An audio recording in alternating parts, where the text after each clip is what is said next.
Fundamental rights அதில் சில விஷயங்களை மட்டும் பார்த்துட்டு நம்ம முடிச்சுக்குவோம்.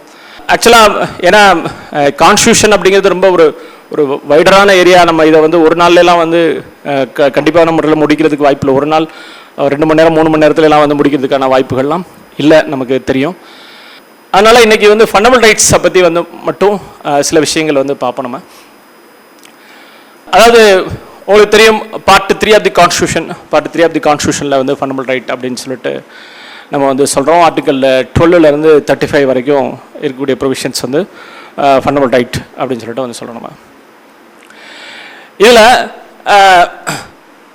அது இந்த பார்ட் 1 பார்ட் 2 அதுலேருந்தும் சில சமயங்களில் கொஸ்டின்ஸ் எல்லாம் கேட்குறதுக்கான வாய்ப்புகள்லாம் இருக்குது. பட் பார்ட் 1 பார்ட் 2 வந்து நம்ம பெரிய அளவில் அதை ஃபோக்கஸ் பண்ணுறதே இல்லை. பார்ட் 1 அப்படிங்கிறது வந்து இந்த டெரிட்டரியை பற்றி வந்து பேசுது, டெரிட்டரி.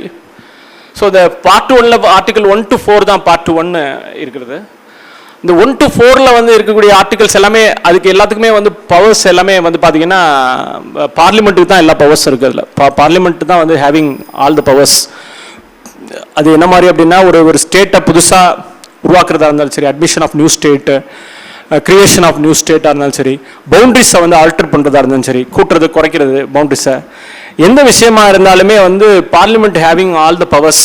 நான் ஏற்கனவே சொன்ன மாதிரி அதுக்கு ஒரு ஸ்பெஷல் மெஜாரிட்டியெல்லாம் கூட தேவையில்லை, அதுக்கு ஒரு சிம்பிள் மெஜாரிட்டியே வந்து போதுமானது. அப்படி தான் வந்து இருக்குது. ஏன்னா அது வந்து சப்ஜெக்ட் டு சிம்பிள் மெஜாரிட்டி தான் அது. அப்போ பார்லிமெண்ட் நினச்சா எப்போ வேணாலும் ஒரு மாநிலத்தை வந்து பிரிக்கலாம், எப்போ வேணாலும் பண்ணலாம். ஆனால் என்னென்னா ஒரு ப்ரொசீஜர் கொடுத்துருக்காங்க, இல்லைன்னு சொல்லலை. ப்ரொசீஜர் என்ன அப்படின்னா, அதை வந்து நாங்கள் இந்த மாதிரி பண்ண போகிறோம் அப்படின்னு சொல்லிட்டு பிரசிடென்ட் மூலமாக வந்து அவங்க வந்து தெரியப்படுத்துவாங்க, அந்த கன்சன்ட் ஸ்டேட்டுக்கு வந்து தெரியப்படுத்துவாங்க. நாங்கள் வந்து உங்கள் ஸ்டேட்டை வந்து பிரிக்க போகிறோம், அப்போ நாளைக்கே தமிழ்நாட்டை வந்து நாங்கள் 2ஆக பிரிக்க போகிறோம், தென் தமிழ்நாடு வட தமிழ்நாடு நாங்கள் பிரிக்க போகிறோம் அப்படின்னு சொல்லிட்டு இங்கே அனுப்புகிறாங்க. அப்படின்னா இங்கே இவங்க இதை வாங்கி வச்சுட்டு இவங்க என்ன பண்ணலாம் அப்படின்னா, இவங்க அதுக்கு ரிப்ளை பண்ணலாம், இல்லை அது மாதிரிலாம் வேணாம், நாங்கள் எல்லாம் ஒன்றா தான் இருக்கிறோம், ஒன்று மண்ணா இருக்கோம், எங்களெல்லாம் பிரிச்சிடாதீங்க அப்படின்னு சொல்லிட்டு இவங்க சொல்கிறாங்கன்னு வைங்க. அப்படி சொல்லலாம். அப்படி சொல்லி அந்த விஷயத்தை அவங்க வந்து அதை ஏற்றுக்கணும்னு சொல்லிட்டு அவசியம் இருக்கா அப்படின்னு சொல்லிட்டு கேட்டால் அது ஏற்றுக்கணுங்கிற அவசியம் இல்லை. அதுக்கு 6 மாதம் வரைக்கும் டைம் இருக்குது. அந்த 6 மாதத்துக்குள்ளே அந்த ரிப்ளை கொடுக்கலாம். அந்த ரிப்ளை கொடுத்தா அந்த ரிப்ளைவை வந்து கன்சிடர் பண்ணணுமா அப்படின்னு கேட்டால் there is no necessity to consider the reply. அதே மாதிரி 6 மாதத்துக்குள்ளே அவங்க கொடுக்காத பட்சத்தில் அவங்க அது மாதிரி நாங்கள் பிரிச்சுட்டோங்க, நாங்கள் உங்களுக்கு வாய்ப்பு கொடுத்தாச்சு, நீங்கள் ஒன்றுமே சொல்லலை, நாங்கள் பிரிச்சுட்டோம், நாளையிலேருந்து நார்த் தமிழ்நாடு சவுத் தமிழ்நாடுலாம் வேறு வேறு அப்படின்னு சொல்லிட்டு அவங்க சொல்கிறதுக்கான வாய்ப்புகள் இருக்குது. ஸோ இது வந்து பார்லிமெண்ட்டுக்கு இருக்கக்கூடிய அந்த ஒரு எக்ஸ்ட்ராடினரி பவர். நீங்கள் கான்ஸ்டியூஷனில் எடுத்து படித்து பார்த்தீங்கன்னாலே தெரியும், அந்த மாதிரி தான் அந்த செட்டப் இருக்குது.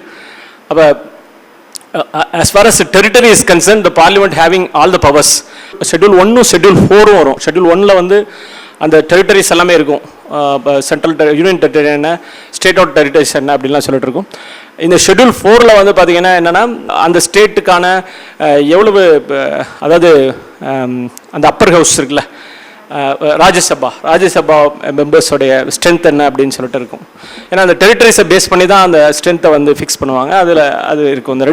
அந்த ரெண்டு ஷெட்யூலையுமே வித்தவுட் எனி ஸ்பெஷல் மெஜாரிட்டி அவங்க அதை சிம்பிள் மெஜாரிட்டியில் அதை வந்து பாஸ் பண்ணலாம், அதை மாற்றலாம். அந்த ஷெட்யூலையும் மாற்றலாம். அவங்க ஃபஸ்ட்டு ஷெட்யூலையும் 4th ஷெட்யூலையும் அது வந்து அவங்க வந்து பண்ணலாம்.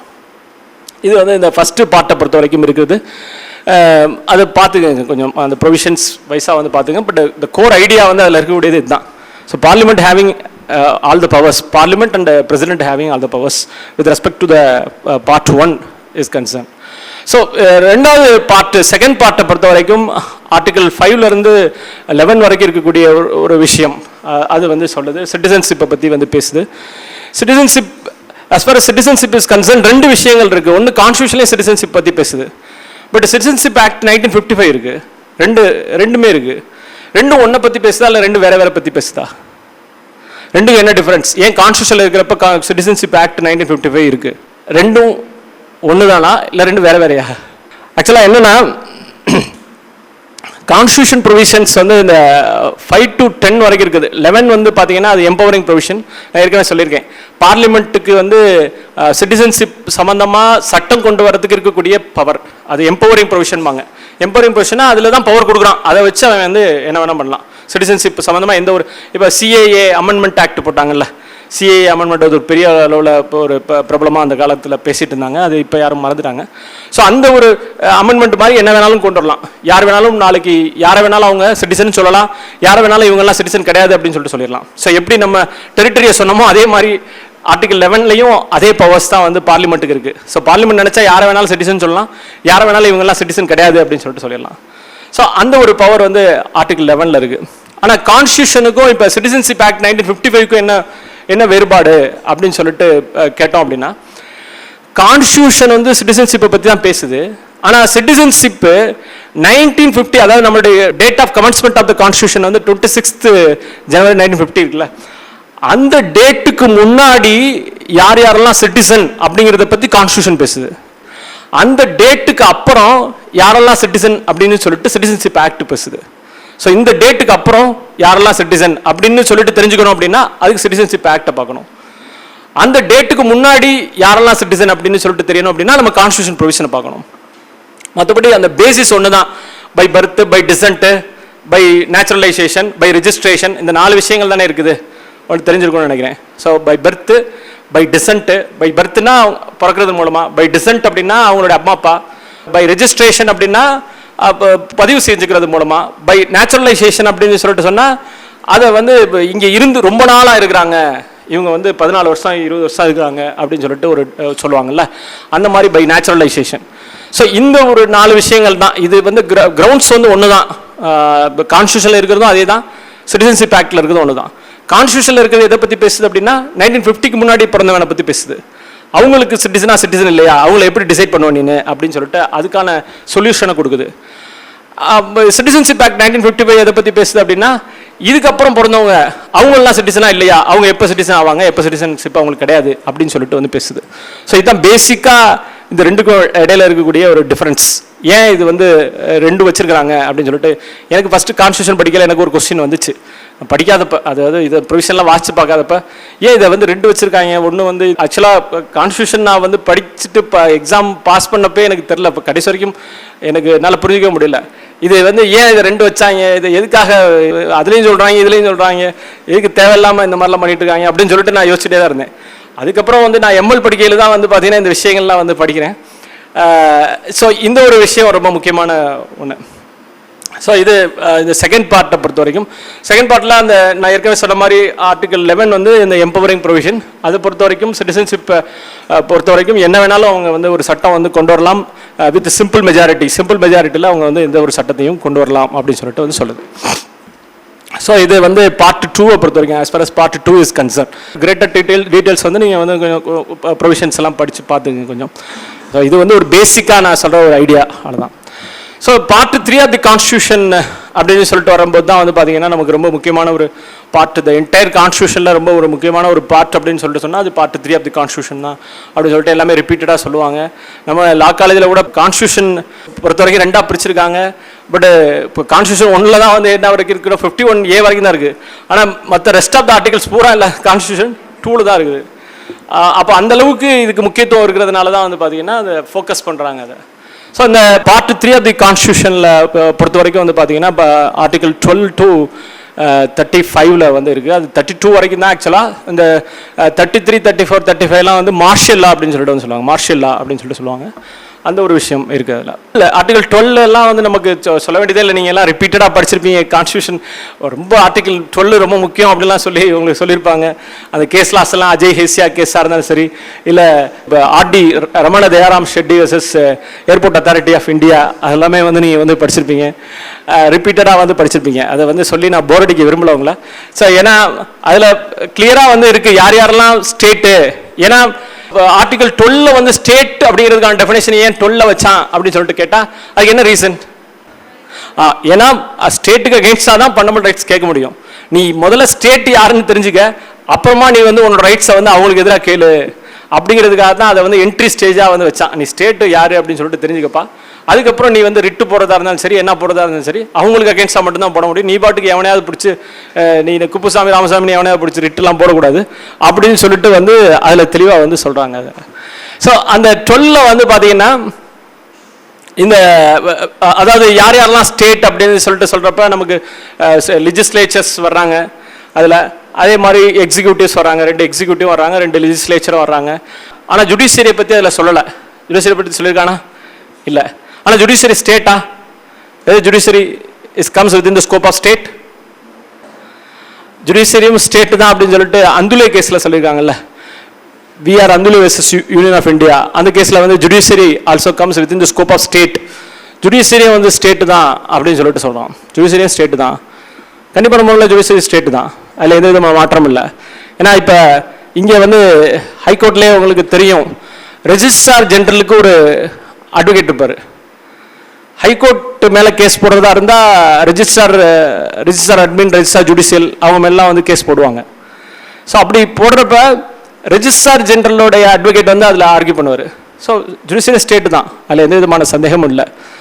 அப்போ ஆனால் என்ன ஒன்றுனா, judiciary state in the sense அவங்கள வந்து ஜுடிஷியலாக ஆக்ட் பண்ணுறப்ப அவங்கள என்ன பண்ண முடியாது, அதை ரிட் போட முடியாது.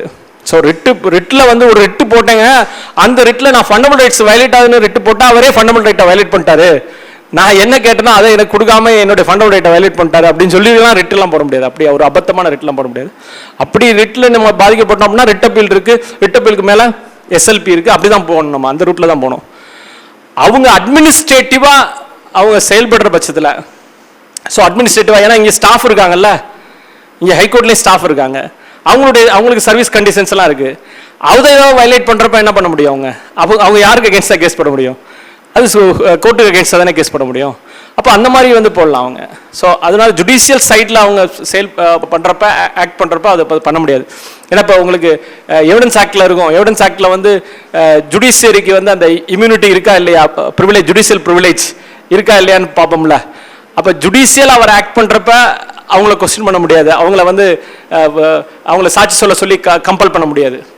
ஆனால் ஜட்ஜ் இருக்காரு, அவருக்கு நேராக ஒரு மர்டர் நடக்குது, அவருடைய ஓப்பன் கோர்ட்டில் ஒருத்தன் வந்து அந்த சாட்சிக்குள்ள இருக்கிறவனை வந்து கொண்டுறான், அந்த அக்யூஸ் வந்து கொண்டுறான். அப்போ அவர் வந்து விட்னஸ் பண்ணுறாரு அது. ஸோ அவர் என்ன பண்ணலாம், அவரை சாட்சி சொல்லத்துக்கு கூப்பிடலாம். ஸோ அதே மாதிரி தான் இங்கேயும். ஸோ உங்களுக்கு ஒரு கம்பேரிசனுக்காக சொல்கிறேன். இது அது article section 121 of Indian evidence ஆக்டில் வந்து இருக்கும், ஜுடிஷியல் ப்ரிவிலேஜ் இருக்கும். ஸோ அந்த மாதிரி தான் இங்கேயும். அப்போ ஜுடிஷியரியும் வந்து பார்த்தீங்கன்னா they are also come within the scope of state, அதில் எந்த விதமான மாற்றமும் கிடையாது, அவங்களும் ஸ்டேட்டில் வந்து வருவாங்க. ஸோ நமக்கு இதில் பெரிய விஷயம் என்ன அப்படின்னா, லோக்கல் அத்தாரிட்டிஸும் அதில் கிளியராக தான் இருக்குது. லோக்கல் அத்தாரிட்டிஸ்னு ஒரு வார்த்தை இருக்குது, அதுவும் வந்து ரொம்ப clear, it's very clear. Local authorities அப்படின்னா பஞ்சாயத்து, முனிசிபாலிட்டி அவங்கெல்லாம் வந்து வந்துருவாங்க. ஸோ நமக்கு இதில் பஞ்சாயத்து எதில் இருக்குது அப்படின்னு சொல்லிட்டு கேட்டால், இந்த அதர் அத்தாரிட்டிஸ் அப்படின்னு சொல்லிட்டு ஒரு வார்த்தையை வந்து, ஏன்னா எங்கெல்லாம் வந்து ஒரு விஷயம் வந்து அது புரியாமல் இருக்குதோ, இல்லாட்டி வந்து ஏதோ போகிற போக்கில் சொல்லி வச்ச மாதிரி இருக்குது. அதர் அத்தாரிட்டிஸ்னா யாருப்பா அதர் அத்தாரிட்டிஸ், சொல்லிட்டு போப்பா அப்படின்னு சொல்லிட்டு சொல்கிற மாதிரி. ஸோ அந்த அதர் அத்தாரிட்டிஸ் யார் அப்படிங்கிறது தான் ஒரு பெரிய பஞ்சாயத்தாகவே ரொம்ப நாளாக வந்து ஓடிட்டே இருக்குது. இப்போ நவ் இட் இஸ் செட்டில்டு, எல்லாமே செட்டில் ஆயிடுச்சு. அஜய் ஹேசியா கேஸாக இருந்தாலும் சரி, இல்லை அதாவது அஜய் ஹேசியா வெர்சஸ் காலிப் முஜீப் அப்படின்னு சொல்லிட்டு ஒரு கேஸ். அதே மாதிரி Ramana R D Shetty versus airport authority of India அப்படின்னு சொல்லிட்டு, இது ரெண்டும் லேண்ட்மார்க் ஜட்மெண்ட்ஸ், இது ரெண்டும். அதே மாதிரி இப்போ பார்த்தீங்கன்னா அதெல்லாம் ஓவர் ரூல் பண்ணிட்டு புதுசாக ஒரு ஜட்மெண்ட்டு, ஓவர் ரூல் பண்ணிட்டுன்னு இல்லை, ஃபர்தராக ஸ்ட்ரென்தன் பண்ணுற மாதிரியான ஒரு ஜட்மெண்ட் தான். பிரதீப் குமார் பிஸ்வாஸ், இந்த கேஸும் உங்களுக்கு தெரிஞ்சிருக்கும்னு நினைக்கிறேன். Pradeep Kumar Biswas, PRADEEP Kumar Biswas, BISWAS Biswas. Pradeep Kumar Biswas versus Indian Institute of Chemical Biology. Indian Institute of Chemical Biology. So இது 2022 ஜட்மெண்ட், 2022 ஜட்மெண்ட், ஒரு லேட்டஸ்டான ஒரு ஜட்மெண்ட் இது.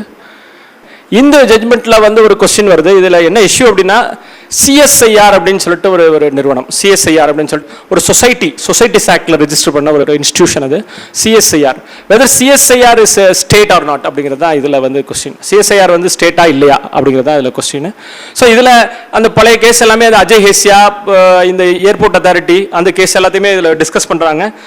இதில் என்னென்னா சில விஷயங்கள் இதில் டிசைட் பண்ணுறாங்க. ஒன்று என்ன அப்படின்னா, society registered under societies registration act is a state அப்படிங்கிறாங்க. ஸோ ஒரு சொசைட்டிஸ் ரெஜிஸ்ட்ரேஷன் ஆக்டில் வந்து ஒரு சொசைட்டியை ரெஜிஸ்டர் பண்ணால் அது ஸ்டேட் தான் அப்படின்னு சொல்லிட்டு அதை வந்து நோட் பண்ணிக்கங்க. So societies registered under societies registration act is a state. ஒரு சொசைட்டி ரெஜிஸ்டர் பண்ணிட்டாலே அது ஸ்டேட் தான், அதில் எந்த விதமான மாற்றம் இல்லை அப்படின்னு சொல்லிட்டு சொல்லிடுறாங்க. அதே மாதிரி இந்த பழைய விஷயங்கள் எல்லாமே அந்த deep and pervasive state control அதை சொல்கிறாங்க. அடுத்த கொஸ்டின் கேட்கணும், அது வந்து ஸ்டேட்டோட கண்ட்ரோலில் இருக்கா? ஸோ டீப் அண்ட் பெர்வேசிவ் கண்ட்ரோல்னா ரொம்ப ஆழ்ந்த பரவலான அந்த ஒரு கட்டுப்பாட்டில் இருக்கா, அது ஸ்டேட்டோட கட்டுப்பாட்டில் இருக்கா.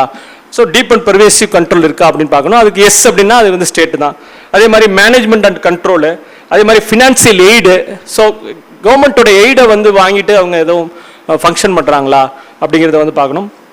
அதே மாதிரி அது ஒரு பப்ளிக் செக்டார் அண்டர்டேக்கிங்கா அப்படின்னு சொல்லிட்டு அது பார்க்கறதுக்கு தான் இது எல்லாமே. பப்ளிக் செக்டார் அண்டர்டேக்கிங்கான்னு பார்க்கறதுக்கு தான் இந்த விஷயங்கள்லாம். அது ஃபினான்சியல் எய்டு இருக்கா, இல்லை டீப் பெர்வேசிவ் கண்ட்ரோல் இருக்கா, இது எல்லாமே வந்து பார்க்கணும் அப்படின்னு சொல்லிட்டு இந்த பிரதீப் குமார் பிஸ்வாஸ் கேஸில் வந்து சொல்கிறாங்க. ஸோ இப்போ ஆல்மோஸ்ட் இட் இஸ் செட்டில்டு. ஆனால் இதில் ஒரு விஷயம் என்னென்னா, சில சமயங்களில் கொஞ்சம் சுப்ரீம் கோர்ட்டு ஏதாவது சில சமயங்களில் கொஞ்சம் வித்தியாசமாக ஒரு தீர்ப்பை வந்து சொல்லிடுவாங்க. அது மாதிரி வந்து ஒரு கேஸ் தான் வந்து இந்த Jannat Jaipal versus SRM university கேஸில் வந்து பார்த்தீங்கன்னா ஒரு விஷயத்த சொல்லிட்டாங்க. என்னன்னா, எஸ்ஆர்எம் யூனிவர்சிட்டி வந்து ஸ்டேட்டுன்னு சொல்லிட்டாங்க. அதில் அது எல்லாத்துக்குமே ரொம்ப ஒரு பெரிய ஆச்சரியம். எஸ்ஆர்எம் யூனிவர்சிட்டி நமக்கு தெரியும், அது பிரைவேட் டீம்டு யூனிவர்சிட்டி. அதில் ஒரு சர்வீஸ் மேட்டர் ஒருத்தர் இந்த ஜனத் ஜெய்பால்னு ஒருத்தர் போடுறாரு. அவர் வந்து சேலஞ்ச் பண்ணுறாரு. அங்கே அவரை ஏதோ டிஸ்மிஸோ ரிமூவலோ பண்ணிட்டாங்க. அவர் அதை வந்து சேலஞ்ச் பண்ணல. இவர் எப்படி இதை சேலஞ்ச் பண்ண முடியும், இவர் இதில் வரவே மாட்டார். அது எஸ்ஆர்எம் யூனிவர்சிட்டி வந்து இது டீம்டு யூனிவர்சிட்டி, பிரைவேட் யூனிவர்சிட்டியே, இது வராது அப்படின்னு சொல்லிட்டு பார்த்தா, ஆனால் சுப்ரீம் கோர்ட் என்ன சொல்லியிருக்காங்க அப்படின்னா, டீம்டு யூனிவர்சிட்டியும் வந்து ஸ்டேட்டில் வரும் அப்படின்னு சொல்லிட்டான். ஸோ ஏன் அப்படின்னு சொல்லிட்டு கேட்டால், ஏன் எப்படி சொல்கிறாங்க அப்படின்னு சொல்லிட்டு கேட்டு, அது யூஜிசி ஆக்டில் வந்து ரெஜிஸ்டர் பண்ணுறான்.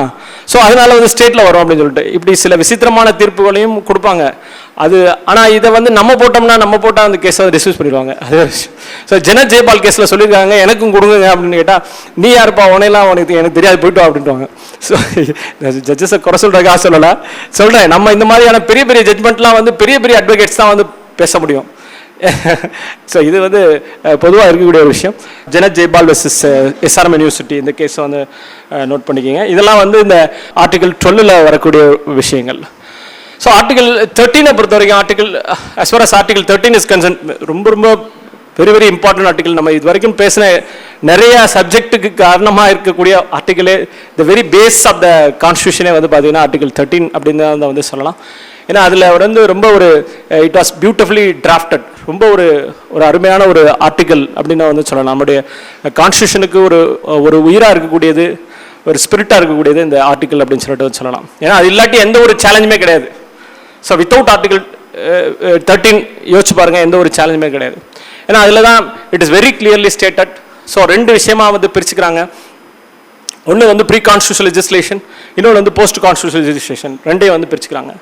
So as far as pre-constitutional legislation is concerned, Article 13 Clause 1 வந்து it is very clearly stated.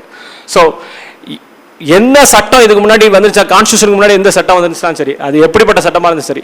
So as far as pre-constitutional legislation is concerned, if it violates Part 3 of the Constitution, it is void to the extent of such violation. So அது pre-constitutional legislation இருக்கிறப்ப அது Part 3 வந்து touch பண்ணிச்சு அப்படின்னாலே அது என்னது, அது எந்த அளவுக்கு அது டச் பண்ணுதோ அந்த அளவுக்கு அது வாய்ட் அப்படின்னு சொல்லிட்டு to the extent of such violation it is void அப்படின்னு சொல்லிட்டு, வாய்டுங்கிற வார்த்தை வந்து நம்மளுடைய கான்ஸ்டியூஷனில் ஒரு 2-3 இடங்கள்ல மட்டும்தான் வந்து இருக்கு.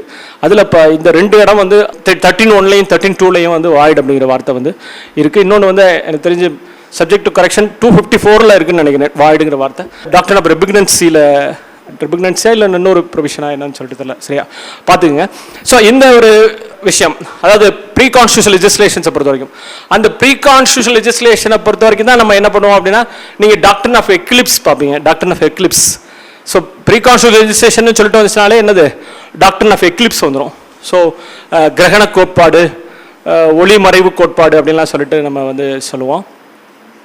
ஸோ இந்த டாக்டர் ஆஃப் எக்லிப்ஸ் என்ன அப்படின்னு சொல்லிட்டு கேட்டால், ஸோ ஒன்ஸ் வந்து ஒரு ப்ரீ கான்ஸ்டியூஷனல் லெஜிஸ்லேஷன் வந்து கான்ஸ்டியூஷனல் ப்ரொவிஷனை வயலேட் பண்ணுது அப்படிங்கிறதுனால மட்டும் அது டிஃபால்ட்டாக என்ன பண்ணிட முடியாது, அது செல்லாதுன்னு சொல்லிட்டு சொல்ல முடியாது.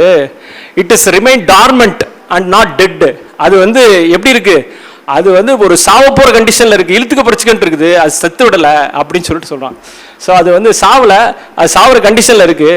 அது எப்படி, how it can be set right அப்படின்னா, by way of subsequent constitutional amendment it can be set right. So ஒரு ஃபர்தராக ஒரு கான்ஸ்டியூஷனல் அமெண்ட்மெண்ட் போட்டு அதை என்ன பண்ணலாம், அதை சரி பண்ணிக்கலாம் அப்படின்னு சொல்லிட்டு சொல்கிறான். By way of further constitutional amendment நீ போட்டு அதை வந்து சரி பண்ணிக்கலாம் அதை அப்படின்னு சொல்லிட்டு. ஸோ இந்த ஒரு கேஸ் வந்து Bhikaji Narayan Dakras and others versus state of the Bikaji case நீங்க படிச்சிருப்பீங்கன்னு நினைக்கிறேன்.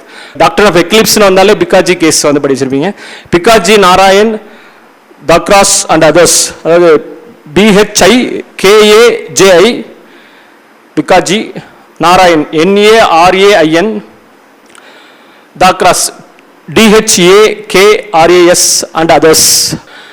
Bikaji Narayan Dakras and others versus State of Madhya Pradesh 1955 case இது. ஸோ இந்த 1955 கேஸில் வந்து ஒரு விஷயத்தை வந்து சேலஞ்ச் பண்ணுறாங்க. அதாவது மோட்டார் வெஹிக்கிள்ஸ் ஆக்ட் 1939 வந்து கொஸ்டின் பண்ணுறாங்க. ஸோ இந்த மோட்டார் வெஹிக்கிள்ஸ் ஆக்ட் 1939 என்ன பண்ணுறாங்க அப்படின்னா, ஸ்டேட்டுக்கு தான் இந்த transport, as far as transport is concerned, state having monopoly, ஸ்டேட்டுக்கு வந்து மோனோபொலி இருக்கு அப்படின்னு சொல்லிட்டு அந்த ஆக்ட் வந்து சொல்லுது. ஸோ ஸ்டேட் ஹேவிங் மோனோபொலி, யாரும் பிரைவேட்டாக யாரும் என்ன பண்ண முடியாது, டிரான்ஸ்போர்ட் நடத்தக்கூடாது. பிரைவேட்டாக வந்து டிரான்ஸ்போர்ட் நடத்தக்கூடாது. Private players cannot function any transport, any kind of transport. So it is the state having full monopoly. மோனோபொலினாலே ஃபுல் தான். அது மோனோபொலினா அவங்க மட்டும்தான் இருப்பாங்க, அப்படிதானே? மோனோபொலி அப்படின்னு சொல்லிட்டு சொல்லுது இந்த ஆக்ட். ஸோ இந்த ஆக்ட் வந்து இதை சேலஞ்ச் பண்ணுறாங்க. என்ன சேலஞ்ச் அப்படின்னு சொல்லிட்டு கேட்டால், it is violated article 19(1)G of the constitution. 19(1)G violate பண்ணுது. So freedom of profession and trade அதை வந்து வயலேட் பண்ணுது அப்படின்னு சொல்லிட்டு. ஸோ இந்த ஒரு டிஸ்கஷன் இந்த கேஸில் வந்து வர்றப்ப whether it violates article 19(1)G அப்படின்னு சொல்லிட்டு ஒரு விஷயம் வருது. அப்போ என்ன பண்ணுறாங்க அப்படின்னா, இதில் ஒரிஜினல் கான்ஸ்டியூஷனை எடுத்து பார்த்தோம் அப்படின்னா அது கரெக்டாக தான் இருக்குது. ஒரிஜினல் கான்ஸ்டியூஷனில் ஒன்றும் பிரச்சனை இல்லை. ஏன்னா இந்த 19(1)Gக்கு வந்து ரீசனபிள் ரெஸ்ட்ரிக்ஷன் எங்கே இருக்குது அப்படின்னா 1906 இருக்குது. 1906 எடுத்து பார்த்தீங்கன்னா தெரியும். ஆனால் இது at the time of inception of the constitution இந்த மாதிரி ஒரு விஷயத்தை பண்ண முடியாது. மோனோபொலி, ஸ்டேட் மோனோபொலி கிடையாது. அதாவது கான்ஸ்டியூஷன் எப்போ 26 ஜனவரி 1950 வந்தப்ப இந்த மாதிரி ஸ்டேட் மோனோபொலி பண்ண முடியாது. ஆனால் ஃபர்தராக என்ன பண்ணிட்டாங்க அப்படின்னா, பை வே ஆஃப் ஃபர்ஸ்ட் அமெண்ட்மெண்ட்ல மோனோபொலி, ஸ்டேட் மோனோபொலி அப்படிங்கிற விஷயத்தை it was inserted as a reasonable restriction under article 19(6). 19(6)ல் அதை ஒரு ரீசனபிள் ரெஸ்ட்ரிக்ஷனாக இன்சர்ட் பண்ணுறாங்க. ஃபர்ஸ்ட் அமெண்ட்மெண்ட்டில், அந்த வெரி ஃபர்ஸ்ட் அமெண்ட்மெண்ட்லேயே 1951 பண்ணிடுறாங்க. இந்த கேஸ் 1955 தான் ஜட்மெண்ட் ஆகுது. ஸோ அதில் என்ன சொல்லிடுறாங்க, இந்த இடத்துல தான் இந்த டாக்டரின் ஆஃப் எக்லிப்ஸ் அப்படிங்கிற வார்த்தையை வந்து உபயோகப்படுத்தி இது ஃபர்ஸ்ட் டைமாக சுப்ரீம் கோர்ட் வந்து இதை வந்து எலாபரேட் பண்ணுது. ஸோ இதுதாங்க டாக்டரின் ஆஃப் எக்லிப்ஸு. ஒன்ஸ் வந்து கான்ஸ்டியூஷன் வர்றப்ப இது எப்படி இருந்திருக்கு, இது செல்லாமல் தான் இருந்திருக்குது. ஏன்னா there is no kind of அந்த மோனோபொலி, ஸ்டேட் மோனோபொலிங்கிற விஷயம் வந்து அதில் இல்லை, ரிசர்வ் ரெஸ்ட்ரிக்ஷனாக இல்லை. ஆனால் by way of first amendment எப்படி பண்ணிட்டாங்க, அந்த விஷயத்தை வந்து செட்ரைட் பண்ணிட்டாங்க. So it was set right by the first amendment மூலமாக அது வந்து செட்ரைட் ஆயிடுச்சு அப்படின்னு சொல்லி இந்த கேஸில் வந்து ரொம்ப ஒரு விஷயத்தை வந்து காயின் பண்ணுறாங்க. இந்த டாக்டரின் ஆஃப் எக்லிப்ஸை வந்து சொல்கிறாங்க. ஸோ இது வந்து நாட் ஒன்லி ஃபார் இதுக்கு மட்டும் கிடையாது, அதாவது என்ன சொல்கிறது, இந்த லாவுக்கு மட்டும் கிடையாது, இது வந்து ஜட்மெண்ட்ஸுக்கும் இதே மாதிரி இருக்குது. ஜட்மெண்ட்ஸ்க்கும் இதே விஷயங்கள் வந்து இருக்குது. ஏன்னா உங்களுக்கு விஷயம் தெரிஞ்சுக்கணும், நீங்கள் ஐபிசி படிக்கையில் படிச்சிருப்பீங்க. Rathinam versus union of India case ஞாபகம் இருக்கு அவங்களுக்கு? எதை வந்து சேலஞ்ச் பண்ணியிருந்தாங்க அதில்? Rathinam versus union of India. 309 of the IPC was take down in Rathinam versus union of India. So 309 வந்து அதாவது right to life includes right to die அப்படின்னு சொல்லிட்டு ஒரு விஷயத்தை வந்து சுப்ரீம் கோர்ட்டு புதுசாக ஒரு சொல்கிறாங்க. ஒரு ஞானோதயம் வந்த மாதிரி திடீர்னு ஒரு நாள் ரைட் டு லைஃப்னா ரைட் டு டைனாங்க, அவன் வாழ்றதுக்கு உரிமை இருக்கப்போ அவன் சாவறதுக்கு உரிமை இருக்குங்க அப்படின்னு சொல்லிட்டு சொல்லிடுறான். ஸோ என்னடா அது இந்த மாதிரி ஒரு குண்டை தூக்கி போட்டுறாங்க அப்படின்னு சொல்லிட்டு அடுத்து இதே விஷயத்தை வந்து என்ன இருக்குது அப்படின்னா, இப்போ 309 வந்து ஸ்டக் டவுன் சுப்ரீம் கோர்ட் சொல்லிச்சுன்னா அதானே it's law of the land, article 141 it's law of the land. So அதை என்ன பண்ணுறதுன்னு தெரியல. அப்போ தான் வந்து இந்த கியான் கவுர்னு சொல்லிட்டு ஒரு கேஸ் அடுத்தது, Gian Kaur versus union of India case வந்து அடுத்தது ஃபைல் பண்ணுறாங்க. இது ரொம்ப முட்டாள்தனமான ஜட்மெண்ட்டுங்க. இது right to attempt to suicide அப்படிங்கிறது வந்து இது தப்பு இல்லைன்னு சொல்லிட்டாங்க. அது வந்து கிரிமினலைஸ் கிடையாது அப்படின்னு சொல்லிட்டு சொன்னாங்க, கிரிமினல் கிடையாது அப்படின்னு சொல்லிட்டாங்க அப்படின்னு சொல்லிட்டு. ஸோ அப்போ இந்த கேஸில், இந்த கியான் கவுர் கேஸில் ஒரு லாஜிக் பிடிக்கிறாங்க. என்ன அப்படின்னா, அப்போ 309 நீ அட்டெம்ப்ட் டு சூசைடு வந்து கிடையாதுங்கிற, அப்போ 306 வந்து அபேட்மெண்ட் ஃபார் சூசைடு. அப்போ நாளைக்கு இன்னொருத்தன் வருவான், அட்டெம்ப்ட் டு சூசைடு வந்து குற்றம் இல்லைன்னு சொல்லிட்டாங்க, அப்போ சூசைடுக்கு அபேட் பண்ணது மட்டும் எப்படிங்க குற்றம் அப்படின்னு சொல்லிட்டு ஒருத்தன் வந்தானா என்ன பண்ணுறது? இப்படியே வந்து ஒருத்தர் டிசைனாக புதுசாக கேஸ் போடுவாங்க, இதெல்லாம் வந்து நாங்கள் பார்த்துட்டு இருக்க முடியுமா அப்படின்னு சொல்லிட்டு கியான் கவுர் கேஸில் வந்து பார்த்தீங்கன்னா என்ன பண்ணிட்டாங்க அப்படின்னா, அந்த ரத்னம் கேஸை வந்து அதில் இருக்கக்கூடிய அது ஓவர் ரூல் பண்ணிட்டாங்க. It was overruled in the Gian Kaur case. So அப்போ அந்த இந்த பிட்வீன் டயத்தில் அது எப்படி இருந்திருக்கு அப்படின்னா அதுதான் டாக்டரின் ஆஃப் எக்லிப்ஸ். இப்போ ஜட்ஜ்மெண்ட்லேயும் டாக்டரின் ஆஃப் எக்லிப்ஸ் வரும் அப்படிங்கிறதுக்கு இது ஒரு உதாரணம். இந்த ரத்னம் கேஸும் கியான் கௌர் கேஸும். அப்போ அந்த ரத்னம் கேஸில் சொல்லையில் அந்த ரத்னம் கேஸ் டு அந்த between the period of Rathinam and Gian Kaur, அந்த இன்பிட்வீன் பீரியடில் அது எப்படி இருந்திருக்கு அப்படின்னா அது remain dormant and not dead. So டார்மெண்ட்டாக தான் இருந்திருக்கு, டெட் இல்லை. அது கியான் கௌர் கேஸில் வந்து அது சொன்னதுக்கப்புறம் இல்லைங்க அதெல்லாம் ஒன்றும் கிடையாது, அது தப்பான ஒரு ஜட்மெண்ட்டு, இது பெர் இன்க்யூரியம் அப்படின்னு சொல்லிட்டு சொல்லுவோம்ல, அந்த மாதிரி பெர் இன்க்யூரியம் அது அப்படின்னு சொல்லிட்டான் அப்படின்னா அப்போ அது வந்து திரும்பவும் அது என்ன ஆயிடுது, அது தப்பு தான், அது குற்றம் தான் அப்படின்னு சொல்லிட்டு அந்த கியான் கௌர் கேஸில் வந்து சொல்லிடுறாங்க. ஸோ இதுதான் வந்து இந்த டாக்டரின் ஆஃப் எக்லிப்ஸ் அப்படிங்கிறது நாட் ஓன்லி லெஜிஸ்லேஷனுக்கு மட்டும் கிடையாது, அது வந்து ஜட்ஜ்மெண்ட்ஸுக்கும் இந்த டாக்டரின் ஆஃப் எக்லிப்ஸை வந்து அதை வந்து அப்ளை பண்ணலாம் அப்படிங்கிறதுக்கு இருக்கக்கூடிய ஒரு விஷயம். ஸோ அடுத்தது இன்னொன்று doctor of severability R severability அப்படின்னு சொல்லிட்டு வந்து சொல்லுவோம் டாக்டர். ஸோ இந்த டாக்டரின் ஆஃப் செவரபிலிட்டியை பொறுத்த வரைக்கும் என்ன அப்படின்னு சொல்லிட்டு கேட்டால், அதாவது ஒரு லாவை வந்து ஒரு ஏதாவது ஒரு ப்ரொவிஷன் வந்து வயலேட் பண்ணுது அப்படின்னா அந்த என்டையர் லாவையே வந்து ஸ்டெக் டவுன் பண்ண வேண்டிய அவசியம் இல்லை. There is no necessity to strike down the entire law. Court can strike down அந்த அஃபெண்டிங் ப்ரொவிஷன், எந்த ப்ரொவிஷன் வந்து அஃபெண்டிங்காக இருக்கோ அந்த ப்ரொவிஷனை மட்டும் ஸ்டெக் டவுன் பண்ணால் போதும். ஆனால் என்னென்ன provided if it is separable, அது செப்பரபிளாக இருந்தா. So if it is not separable அப்படின்னா இல்லை அது செப்பரேட் பண்ண முடியாது, அந்த ப்ரொவிஷனை எந்த ப்ரொவிஷனை எடுக்கிறோமோ அந்த ப்ரொவிஷன் இல்லாட்டி அந்த சட்டமே இருக்காது, உயிரோட இருக்காது அப்படின்னு சொல்லிட்டு சொன்னால் என்ன பண்ண முடியாது, அப்படின்னு சொன்னால் என்டையர் லாவை தான் செக் டவுன் பண்ண முடியும். ஆனால் அந்த ப்ரொவிஷனை எடுத்துட்டாலும் அது அந்த சட்டம் வந்து ரிமைன் வேலிட் அப்படின்னு சொல்லிட்டு சொன்னால் அப்போ என்ன பண்ணலாம் அப்படின்னா அதை வந்து செப்பரேட் பண்ணலாம் அப்படின்னு சொல்லிட்டு சொல்கிறான். If it is separable the court can separate it and strike down only the offending provision and validate the remaining provision. So remaining provision வந்து validate பண்ணிட்டு அந்த offending provision மட்டும் strike down பண்ணலாம் அப்படின்னு சொல்லிட்டு வந்து இந்த severability அந்த ஒரு டாக்டரினை வந்து சொல்றாங்க. அதுல அந்த இப்போ இதுக்கு முன்னாடி ஒரு கேஸ் சொன்னேன் பாருங்க, அதாவது ஹிகோட்டா ஹொல்லேகான் வெர்சஸ் ஜாசில் கு கேஸ் இருக்குல்ல, அது வந்து ஒரு நல்ல ஒரு உதாரணம் அது. ஸோ அது ஏற்கனவே எழுதிருக்கீங்கல்ல, 10th ஷெட்யூலுக்கு சொன்னேன். 10th ஷெட்யூல் பார்க்கையில் அந்த கேஸ் எழுதுனீங்களா, அந்த கேஸை இதுலேயும் வந்து எழுதிக்கங்க. அதுக்கு நிறைய கேஸ் இருக்குது, தர சோ மெனி ஜட்மெண்ட்ஸ், நீங்கள் எடுத்து பார்த்தீங்கன்னாலே தெரியும். பட் ஒரு பியூட்டிஃபுல் எக்ஸாம்பிள் அது. என்ன அப்படின்னா அதில் உங்களுக்கு தெரியும் அந்த ஆன்டி டிஃபெக்ஷன் லா வந்து அதை சேலஞ்ச் பண்ணுறாங்க. It was challenge for the supreme court.